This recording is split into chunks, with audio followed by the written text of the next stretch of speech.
pemirsa, selamat datang di Investa News.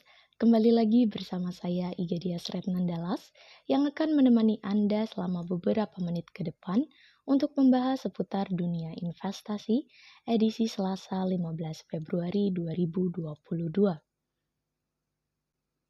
Berita pertama untuk mengawali hari ini ialah sektor energi yang masih bertenaga.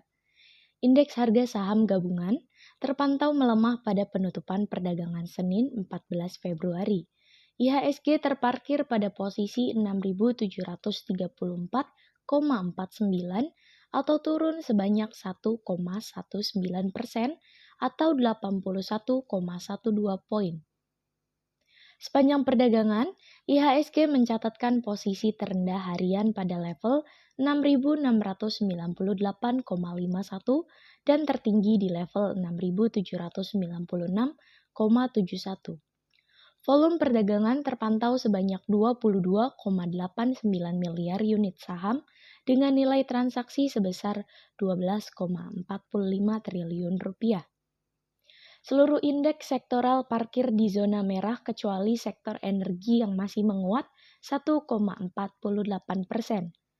Penurunan dimotori oleh sektor transportasi dan logistik yang melemah hingga 3,07%. Investor asing tercatat masih membukukan aksi net foreign buy senilai 402,91 miliar rupiah di seluruh pasar.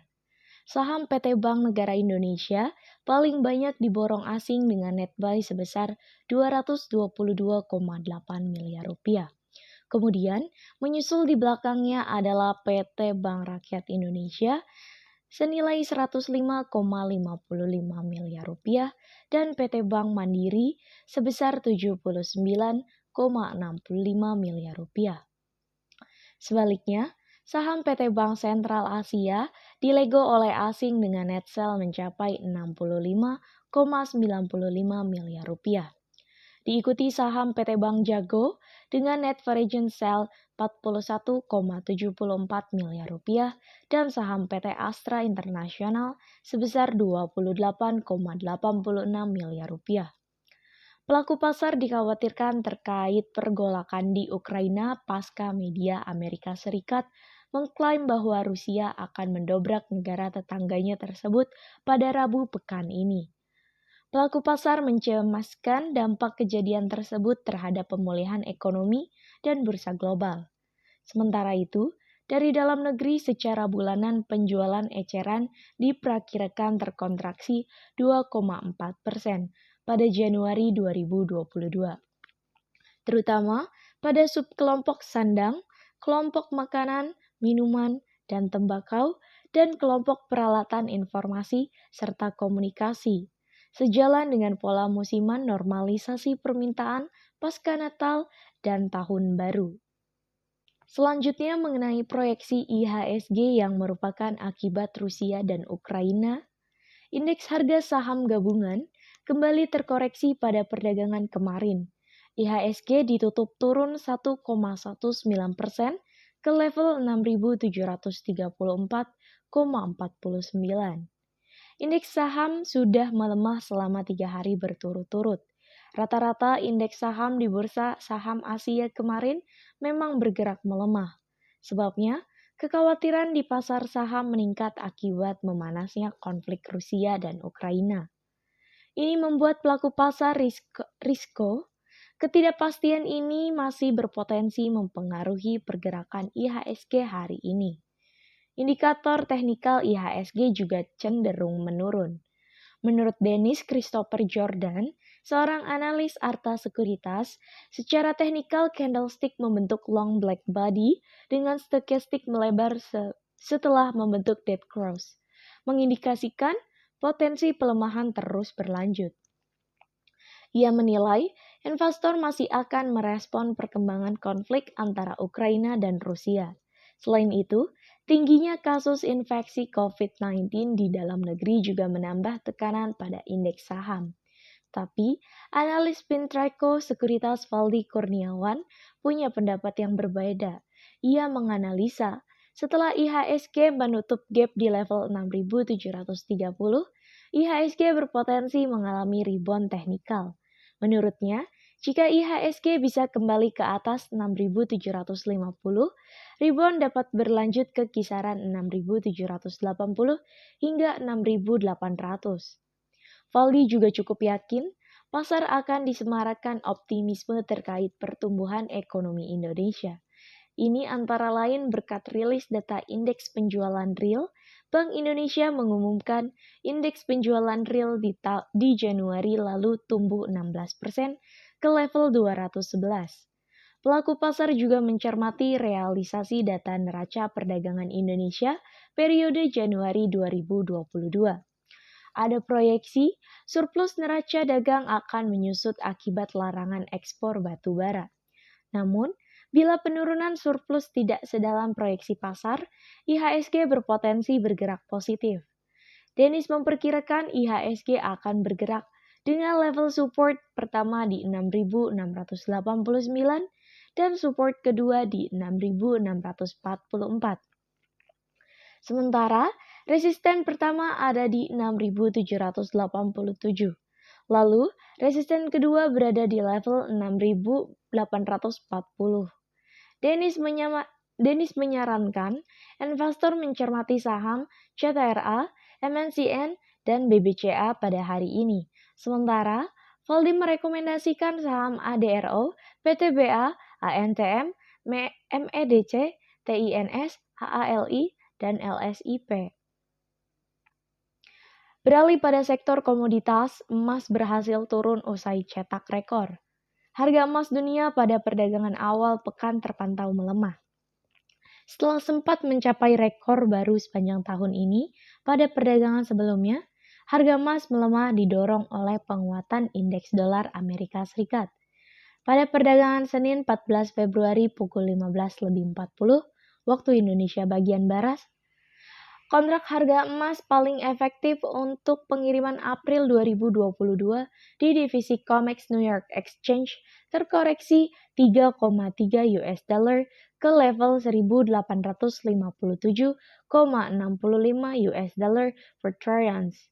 Di pasar spot, harga emas juga ikut melemah sebesar 3,21 US dollar ke posisi 1.856,47 US dollar per troy ounce.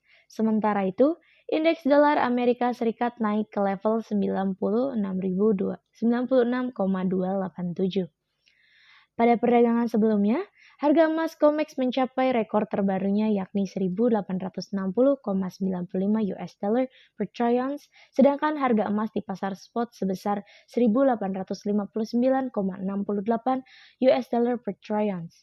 Dari dalam negeri, harga emas 24 karat antam ukuran 1 gram dijual senilai Rp953.000 sama dengan posisi sebelumnya. Harga buyback emas antam berada di level Rp857.000 per gram. Nilai itu tidak berubah dibandingkan dengan perdagangan sebelumnya. Beralih pada sektor komoditas yang kedua ialah minyak yang meraih ke level tertingginya. Harga minyak mentah dunia terkoreksi setelah mencapai level tertinggi dalam lebih dari 7 tahun pada Senin petang 14 Februari lalu. Hal ini terjadi di tengah kekhawatiran bahwa kemungkinan invasi Ukraina oleh Rusia dapat memicu sanksi Amerika Serikat dan Eropa yang akan mengganggu ekspor dari produsen utama dunia di pasar yang sudah ketat.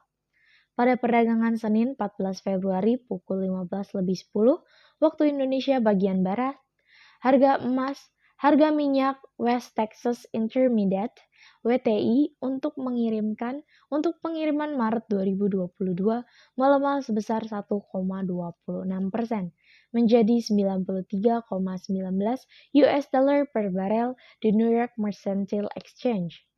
Hal ini terjadi setelah harga minyak sempat mendekati level 94,94 US dollar per barel yang merupakan angka tertinggi sejak September 2014. Harga minyak mentah Brent untuk pengiriman April 2022 juga melemah 1,28% menjadi 94,19 US dollar per barel di London ICE Futures Exchange. Sebelum minyak sempat mencapai puncak di 96,16 US dollar, angka tertinggi sejak Oktober 2014, tingginya harga komoditas terpenting dunia ini terjadi setelah proses diplomasi antara Ukraina pada pekan lalu, termasuk percakapan telepon antara Presiden Joe Biden dan Vladimir Putin, gagal menenangkan ketegangan. Hal ini memperkuat rally kenaikan harga yang dipicu melonjaknya permintaan di seluruh dunia, adanya gangguan pasokan serta penurunan stok. Ya, berita penutup kita pada hari ini dari pasar uang rupiah dolar Amerika Serikat yang menjadi safe haven. Pelaku pasar bakal makin rajin memburu dolar Amerika Serikat sebagai aset safe haven. Alhasil, kurs rupiah berpotensi melemah. Analis Monex Investindo Futures Andian Wijaya menyebut kurs rupiah berpotensi melemah gara-gara konflik antara Rusia dan Ukraina kembali memanas. Menurut Andian, ada peluang rupiah melemah karena dolar Amerika Serikat masih diminati sebagai aset aman di tengah ketegangan geopolitik pada Senin 14 Februari. Tapi, Kepala Ekonom Bank Permata Joshua Pardede menganalisis pelemahan rupiah tidak akan dalam. Alasannya, mata uang Garuda juga masih didukung harga komoditas yang tinggi. Selain itu, pelaku pasar cukup yakin pertumbuhan ekonomi Indonesia di kuartal keempat akan sesuai ekspektasi, bahkan lebih baik. Andian memperkirakan hari ini nilai tukar rupiah bergerak dengan rentan pergerakan 14.300 hingga 14.450 rupiah per dolar Amerika Serikat. Sedangkan Joshua memprediksi kurs rupiah berada di rentan 14.300 hingga 14.400 rupiah per dolar Amerika Serikat.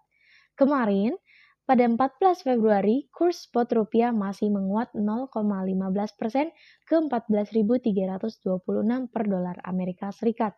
Kompak, kurs Gisdor versi Bank Indonesia menguat 0,15% menjadi 14.338 rupiah per dolar Amerika Serikat. Berita tersebut menjadi berita penutup kita pada hari ini. Saya Iga Dias Retnandalas pamit undur diri. Sampai jumpa.